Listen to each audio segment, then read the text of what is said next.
everyone, welcome to Karnataka Pharma Coaching Classes. Yes, finally exam is over. I hope all of you got good marks in PGCT 2025 examination. Okay, so exam ಅಂತೂ complete ಆಯ್ತು. So ಇವಾಗ ಎಲ್ಲರ mind ನಲ್ಲಿ ಒಂದೇ, what next?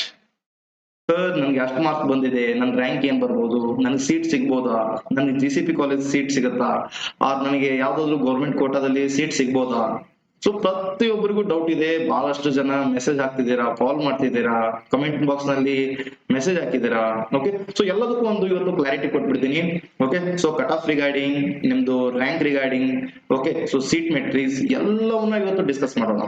Okay, so first ಒಂದೊಂದೇ process ನ ಹೇಳ್ತಾ ಹೋಗ್ತೀನಿ. ಓಕೆ, ಸೊ ಇವಾಗ ಎಕ್ಸಾಮ್ ಅಂತೂ ಕಂಪ್ಲೀಟ್ ಆಯ್ತು, ಹೌದಲ್ಲ? ಸೊ ನಿಮ್ಗೆ ಫಸ್ಟ್ ಇವಾಗ ಕೆ ಕಡೆಯಿಂದ ನೋಟಿಫಿಕೇಶನ್ ಬರೋದು answer key regarding. Okay, so answer key ಬಂದ್ಬಿಟ್ಟು ನಿಮ್ಗೆ on Monday they will release answer key. Okay, expected not sure, ನಾಳೆ ನಿಮ್ಗೆ ಆನ್ಸರ್ ಕೀ ರಿಲೀಸ್ ಆಗ್ಬಹುದು. ಅದ್ರ ಜೊತೆಗೆ ಸೊ ಆನ್ಸರ್ ಕೀ ರಿಲೀಸ್ ಆದ್ಮೇಲೆ that is provisional answer key ಅಂತ ಬಿಡ್ತಾರೆ ಅವರು, ಪ್ರೊವಿಷನಲ್. ಓಕೆ, ಸೊ ಪ್ರೊವಿಷನಲ್ ಅಂದ್ರೆ ಏನು? ಸೊ ಅದರಲ್ಲಿ ಏನಾದ್ರು ರಾಂಗ್ ಇತ್ತು ಅಂದ್ರೆ ಸೊ ನೀವು ಅದನ್ನ ಅಬ್ಜೆಕ್ಷನ್ ಮಾಡಬಹುದು.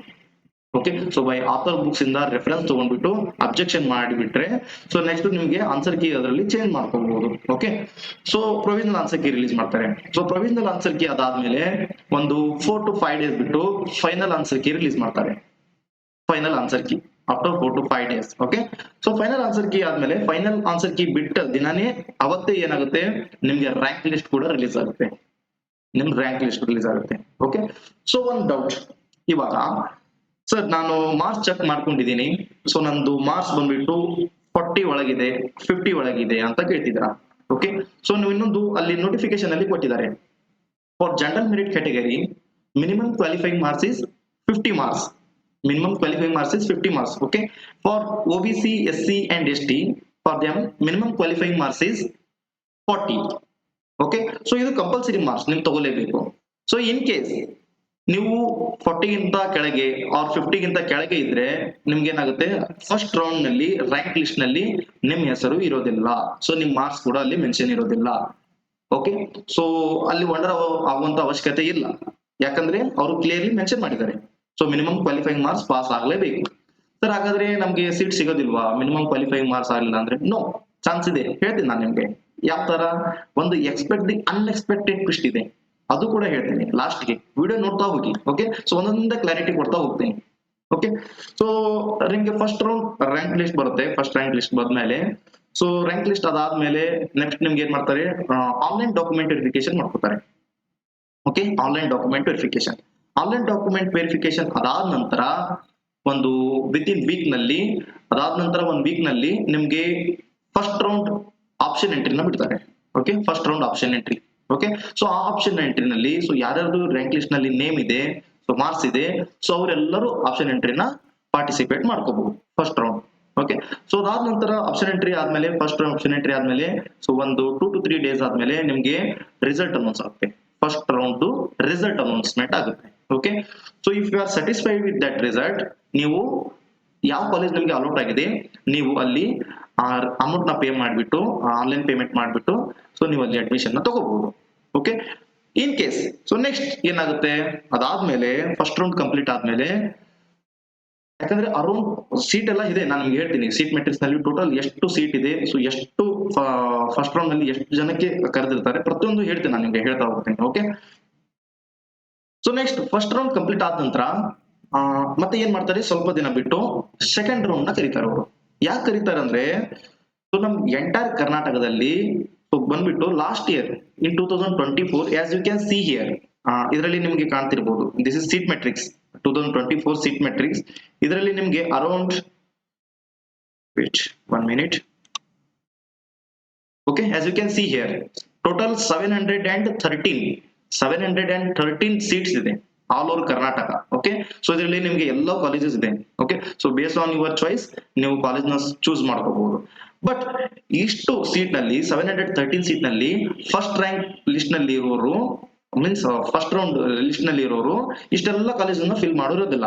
ಓಕೆ, ಸೊ ಹಾಗಾಗಿ ಸಾಕಷ್ಟು ಕಾಲೇಜ್ ನಲ್ಲಿ ಸೀಟು ಪೆಂಡಿಂಗ್ ಇರುತ್ತೆ, ಅಂದ್ರೆ ಉಳ್ಕೊಂಡಿರುತ್ತೆ, ಇನ್ನು ವ್ಯಾಕೆಂಟ್ ಇರುತ್ತೆ. ಸೊ ಹಾಗಾಗಿ ಅವರು ಸೆಕೆಂಡ್ ರೌಂಡ್ ನ ತೆಗಿತಾರೆ. ಸೊ ಸೆಕೆಂಡ್ ರೌಂಡ್ ನಲ್ಲಿ so those who got less than 40 marks and less than 50 marks, they are allowable. Okay, so ಅವ್ರಿಗೂ ಕೂಡ ಅಲೋ ಇರುತ್ತೆ, ಅವ್ರು ಇದರಲ್ಲಿ ಪಾರ್ಟಿಸಿಪೇಟ್ ಮಾಡ್ಬೋದು ಸೆಕೆಂಡ್ ರೌಂಡ್ ಅಲ್ಲಿ. ಚಾನ್ಸ್ ಸಿಕ್ತಲ್ಲ. ಓಕೆ, ಸೊ ಇದರಲ್ಲಿ ಪಾರ್ಟಿಸಿಪೇಟ್ ಮಾಡ್ಬೋದು. ಓಕೆ, ಸೊ ಇದರಲ್ಲಿ ನಿಮ್ಗೆ ಸೀಟ್ ಕೂಡ ಸಿಗ್ಬೋದು ಇನ್ ಕೇಸ್. ಸೊ ನೋಡಿ, ಇನ್ನೊಂದು ಡೌಟ್ ಏನಂದ್ರೆ, ಸರ್ ನಂದು ಮಾರ್ಕ್ಸ್ ಎಲ್ಲ ಇಷ್ಟು ಬಂದಿದೆ, ನಂದು ರ್ಯಾಂಕ್ ಚೆನ್ನಾಗಿದೆ, ನನ್ಗೆ GCP ಸಿಗ್ಬೋದಾ ಇಷ್ಟು ಮಾರ್ಕ್ಸ್ ನಲ್ಲಿ ಅಂತ ಕೇಳ್ತಿದಾರ. ಓಕೆ, ಸೊ ಅದು ಕೂಡ ಹೇಳ್ತೀನಿ. ಇದು ಫಸ್ಟ್ ನಿಮ್ಗೆ ಏನ್ ಲಿಸ್ಟ್ ಕೊಟ್ಟಿದಾರಲ್ಲ, ಸೊ ಇದರಲ್ಲಿ government college of pharmacy seat ಇದೆ. Okay, as you can see here, total ಬಂದ್ಬಿಟ್ಟು ನಿಮ್ಗೆ ಅರೌಂಡ್ ಒಂದು 40 ಸೀಟ್ ಇದೆ GCB ನಲ್ಲಿ, ಗೌರ್ಮೆಂಟ್ ಕಾಲೇಜ್ ಆಫ್ ಫಾರ್ಮಸಿ ನಲ್ಲಿ. Okay, so as per my experience, ನೀವು ಫಸ್ಟ್ ರೌಂಡ್ ನಲ್ಲಿ ಪಾರ್ಟಿಸಿಪೇಟ್ ಮಾಡ್ತಾ ಇದ್ದೀರಾ ಅಂದ್ರೆ ನಿಮ್ದು ರ್ಯಾಂಕ್ ಬಂದ್ಬಿಟ್ಟು ಒಂದು 50 ಒಳಗೆ, ಮೀನ್ಸ್ ಜನರಲ್ ಮೆರಿಟ್ ದವರು 40 to 50 ರೇಂಜ್ ನಲ್ಲಿ ಇದ್ರೆ ನಿಮ್ಗೆ ಸೀಟ್ ಸಿಗ್ಬೋದು. ಮತ್ತೆ ಕೆಟಗರಿ ಇತ್ತಂದ್ರೆ SC ST ಏನಾದ್ರು ಕೆಟಗರಿ ಇತ್ತಂದ್ರೆ, so you may expect around 80 to 100 ವರೆಗೂ ನಿಮ್ದು ಏನಾದ್ರು ರ್ಯಾಂಕ್ ಇದ್ರೆ you may get seat in GCP. Okay, GCP ನಲ್ಲಿ ಸಿಗ್ಬೋದು ನಿಮ್ಗೆ ಸೀಟು. ಓಕೆ, ಸೊ ಇನ್ನೊಂದು ಟ್ವಿಸ್ಟ್ ಇದೆ, ನಾ ಅದೇ ಹೇಳ್ದಲ್ಲ, ನಾನು ನಿಮ್ಗೆ ಹೇಳ್ತೀನಿ ಅದು ಕೂಡ ಯಾವ ತರ ಟ್ವಿಸ್ಟ್ ಇದೆ. ನಿಮ್ಗೆ GCP ನಲ್ಲಿ ಕಾಲೇಜ್ ಸಿಗುವಂತ, ನಿಮ್ದು ಏನಾದ್ರು ರ್ಯಾಂಕ್ ದೂರ ಇದ್ರು ಕೂಡ, ಸೊ ನಿಮ್ಗೆ GCP ನಲ್ಲಿ ಒಂದು ಸೀಟ್ ಸಿಗುವಂತ ಅನ್ಎಕ್ಸ್ಪೆಕ್ಟೆಡ್ ಟ್ವಿಸ್ಟ್ ಇದೆ. ಓಕೆ, ಸೊ ಫಸ್ಟ್ ಬಂದ್ಬಿಟ್ಟು ನಾವು ಕಟ್ ಆಫ್ ರಿಗಾರ್ಡಿಂಗ್ ಕೂಡ ಮಾತಾಡೋಣ. ಸೊ ಕೇಳ್ತಾ ಇದ್ರಿ, ಓಕೆ, ಫಸ್ಟ್ ರೌಂಡ್ ನಿಂದಲಿ ಫಸ್ಟ್ ರೌಂಡ್ ಕಂಪ್ಲೀಟ್ ಆದ್ಮೇಲೆ ಸೆಕೆಂಡ್ ರೌಂಡ್ ಕರೀತಾರೆ. ಓಕೆ, ಸೊ ಸೆಕೆಂಡ್ ರೌಂಡ್ ನಲ್ಲಿ ಯಾರ್ದು ಮಾರ್ಕ್ಸ್ 40 ಬಿಲೋ ಇದೆ ಅವರು ಕೂಡ ಪಾರ್ಟಿಸಿಪೇಟ್ ಮಾಡಬಹುದು. ಅವ್ರು ನಿಮ್ಗೆ ಯಾಕಂದ್ರೆ ಸೆಕೆಂಡ್ ರ್ಯಾಂಕ್ ಲಿಸ್ಟ್ ಬಿಡ್ತಾರೆ. ಓಕೆ, ಸೊ ರ್ಯಾಂಕ್ ಲಿಸ್ಟ್ ಮೇಲೆ ಸೆಕೆಂಡ್ ರೌಂಡ್ ನ ಮತ್ತೆ ನೀವು ಸೆಕೆಂಡ್ ರೌಂಡ್ ಆಪ್ಷನ್ ಎಂಟ್ರಿ ಮಾಡ್ಕೋಬಹುದು second round. Okay, so second round option entry ಆದ್ಮೇಲೆ ಸೆಕೆಂಡ್ ರೌಂಡ್ ರಿಸಲ್ಟ್ ಬಿಡ್ತಾರೆ. ಓಕೆ, ಸೊ ನಿಮ್ಗೆ ಅದರಲ್ಲಿ ಯಾವ ಕಾಲೇಜ್ ಅಲಾಟ್ಮೆಂಟ್ ಆಗಿರುತ್ತೆ, ಸೊ ಆ ಕಾಲೇಜ್ ಅಲ್ಲಿ ನೀವು ಅಡ್ಮಿಷನ್ ನ ತಗೋಬಹುದು. Okay, so this is the process. Okay, ಇದಾದ್ಮೇಲೆ ಮತ್ತೊಂದು ಲಾಸ್ಟ್ ಇನ್ ಕೇಸ್ ಏನಾದ್ರು ಸೀಟ್ ಉಳಿದಿತ್ತು ಅಂದ್ರೆ ಫೈನಲ್ ಇನ್ನೊಂದು ರೌಂಡ್ ಕರೀತಾರೆ ಅವರು, ಥರ್ಡ್ ರೌಂಡ್. ಓಕೆ, ಇಲ್ಲ ಅಂದ್ರೆ ಕರೆಯೋದಿಲ್ಲ, ಅದೇ last. Okay, so this is the process. ಅರ್ಥ ಆಯ್ತಲ್ಲ. ಓಕೆ, ಸೊ ಇವಾಗ ಎಲ್ಲರಿಗೂ ಒಂದು ಡೌಟ್, ಸರ್ ರ್ಯಾಂಕ್ ಎಲ್ಲ ನಮ್ದು ಎಷ್ಟು ಬರ್ಬೋದು? ಸೊ ನಂದು 30 ಮಾರ್ಕ್ಸ್ ಇದೆ, ಸೊ ನಂದು 20 ಮಾರ್ಕ್ಸ್ ಇದೆ, ಸೊ ನಂದು 40 ಮಾರ್ಕ್ಸ್ ಇದೆ ಅಂತ ಕೇಳ್ತಿದಾರ. ಓಕೆ, 30 ಇದ್ರು ನೋ ಪ್ರಾಬ್ಲಮ್, 40 ಇದ್ರು ನೋ ಪ್ರಾಬ್ಲಮ್. ಓಕೆ, ನಾ ಅದೇ ಹೇಳಿದ್ನಲ್ಲ, ನಿಮ್ಗೆ ಸೆಕೆಂಡ್ ರೌಂಡ್ ನಲ್ಲಿ ಚಾನ್ಸ್ ಇದೆ. ಸೊ ಸೆಕೆಂಡ್ ರೌಂಡ್ ನಲ್ಲಿ ನೀವು ಸೀಟ್ ನ ತಗೋಬಹುದು. ಥರ್ಡ್ ರೌಂಡ್ ಇದೆ, ಥರ್ಡ್ ರೌಂಡ್ ನಲ್ಲಿ ಕೂಡ ಪಾರ್ಟಿಸಿಪೇಟ್ ಮಾಡಬಹುದು. Okay, so first of all ಇವಾಗ ಕಟ್ ಆಫ್ ರಿಗಾರ್ಡಿಂಗ್ ನೋಡ್ತಾ ಹೋಗೋಣ. ಓಕೆ, ಸೊ ಕೇಳ್ತಾ ಇದ್ದೀರಾ ಪ್ರತಿಯೊಬ್ರು, 1 ಮಿನಿಟ್ ನಿಮ್ಗದು ಕೂಡ ಹೇಳ್ತೀನಿ. ಓಕೆ, ಸರ್ ನಮ್ಗೆ ಯಾವ ಮಾರ್ಕ್ಸ್ಗೆ ಎಷ್ಟು ರ್ಯಾಂಕ್ ಬರ್ಬೋದು? ಓಕೆ, ನೋಡಿ, ಫಸ್ಟ್ ಆಫ್ ಆಲ್ ನಾನು ಹೇಳ್ತೀನಿ. ಸೊ ಲಾಸ್ಟ್ ಇಯರ್ಗೆ ಪೇಪರ್ ಕಂಪೇರ್ ಮಾಡಿದ್ರೆ ಈ ಸಾರಿ ಸ್ವಲ್ಪ paper moderate to difficult level ಇತ್ತು. Okay, so base on my personal experience, so ನಾನು ಕೂಡ ಸಾಕಷ್ಟು ಎಕ್ಸಾಮ್ಸ್ ನ ಕೊಟ್ಟಿದ್ದೀನಿ. ಸೊ ನನ್ನ ಎಕ್ಸ್ಪೀರಿಯನ್ಸ್ ಮೇಲೆ ನಾ ಹೇಳ್ತಿದ್ದೀನಿ, papers it's difficult level, slightly it's a difficult level. Okay, so ಇದು ಲಾಸ್ಟ್ ಇಯರ್ ಕಟ್ ಆಫ್ ನಿಮ್ಗೆ ನೋಡಿ, M pharma and pharm D revise rank list, first round rank list ಬಿಟ್ಟಾಗ ಇದರಲ್ಲಿ ಫಸ್ಟ್ ರ್ಯಾಂಕ್ ಕ್ಯಾಂಡಿಡೇಟ್ ಬಂದ್ಬಿಟ್ಟು 1 minute,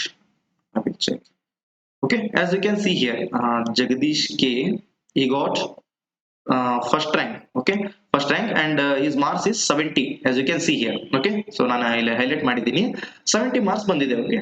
okay, ಅದಾದ ನಂತರ ನೋಡಿ, ನೀವು ಇಲ್ಲಿ 9th ರ್ಯಾಂಕ್ ದವರು ಕೂಡ ಇದೆ. 9th ರ್ಯಾಂಕ್ ಬಂದ್ಬಿಟ್ಟು he got 61 marks. Okay, so ಈ ರ್ಯಾಂಕ್ ಲಿಸ್ಟ್ ನೋಡಿದ್ರೆ ಲಾಸ್ಟ್ ಟೈಮ್ 70 ಇದ್ದವರೇ ಫಸ್ಟ್ ಬಂದಿದ್ರು. ಓಕೆ, ಸೊ ಈ ಸರಿ ಹೇಳೋ ಬರೋದಿಲ್ಲ, ಸಮ್ ಟೈಮ್ಸ್ ಬೈ ಸಮ್ ಲಕ್ಕಿಂದನೂ ಕೂಡ ಸಮ್ ಆನ್ಸರ್ಸ್ ಕರೆಕ್ಟ್ ಆಗಿರುತ್ತೆ. ಸೊ ನನ್ನ ಪರ್ಸನಲ್ ಎಕ್ಸ್ಪೀರಿಯನ್ಸ್ ಬೇಸ್ ಮೇಲೆ, so those who got around 60 plus marks ಇತ್ತು ಅಂದ್ರೆ, so definitely you may expect your rank below 20. 100% ಹೇಳ್ತಾ ಇದ್ದೀನಿ.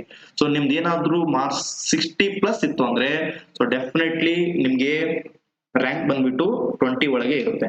ಓಕೆ, ಸೊ ಅದಾದ ನಂತರ 55 to 60 ಏನಾದ್ರು ರೇಂಜ್ ಒಳಗಿದ್ರೆ, you may expect your rank below 50.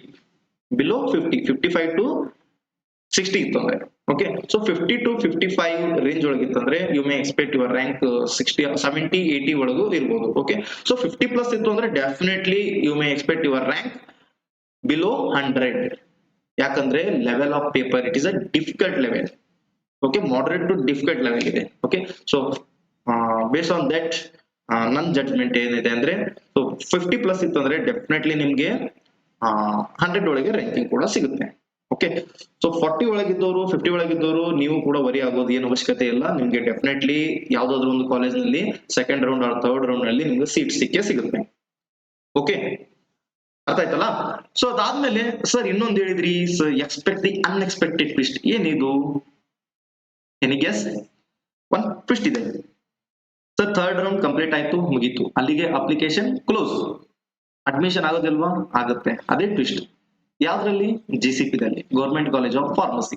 Okay so last year ಏನಾಯ್ತು, ಥರ್ಡ್ ರೌಂಡ್ ಎಲ್ಲ ಕಂಪ್ಲೀಟ್ ಆದ್ಮೇಲೆ ಸಡನ್ ಆಗಿ ಒಂದು ಮಂತ್ ಬಿಟ್ಟು, ಮೀನ್ಸ್ ಒಂದು 15 ಡೇಸ್ ಬಿಟ್ಟು ಮತ್ತೊಂದು ನೋಟಿಫಿಕೇಶನ್ ಬಂತು. ನಿಮ್ಗೆ ತೋರಿಸ್ತೀನಿ ಅದು ಕೂಡ. As you can see here, ಕನ್ನಡದಲ್ಲಿನೇ ಓದೋಣ. 2024ನೇ ಸಾಲಿನ ಎಂಫಾರ್ಮ್ ಕೋರ್ಸ್ಗಳ ಪ್ರವೇಶಾತಿ ಸರ್ಕಾರಿ ಔಷಧ ವಿಜ್ಞಾನ ಮಹಾವಿದ್ಯಾಲಯ ಬೆಂಗಳೂರು ಇಲ್ಲಿ ಖಾಲಿ ಇರುವ 5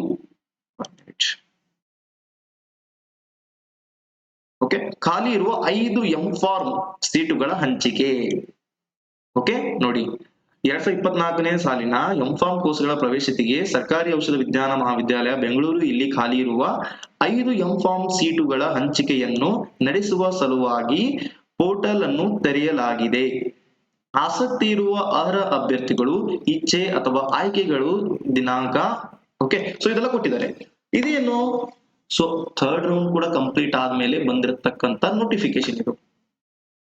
ಓಕೆ ಸೊ ಯಾಕಂದ್ರೆ ಏನಾಗುತ್ತೆ, ಅಡ್ಮಿಷನ್ ಮಾಡ್ಕೊಂಡಿರೋದಿಲ್ಲ ಸಮ್ ಸ್ಟೂಡೆಂಟ್ಸ್, ಅಲೌಟ್ ಆಗಿರುತ್ತೆ ಅವ್ರಿಗೆ ಕಾಲೇಜು, ಬಟ್ ಅಡ್ಮಿಷನ್ ಆಗಿರೋದಿಲ್ಲ. ಇಲ್ಲಾಂದ್ರೆ ಏನಾದ್ರು ಡಾಕ್ಯುಮೆಂಟ್ ವೆರಿಫಿಕೇಶನ್ ಅಲ್ಲಿ ಪ್ರಾಬ್ಲಮ್ ಆಗಿರುತ್ತೆ.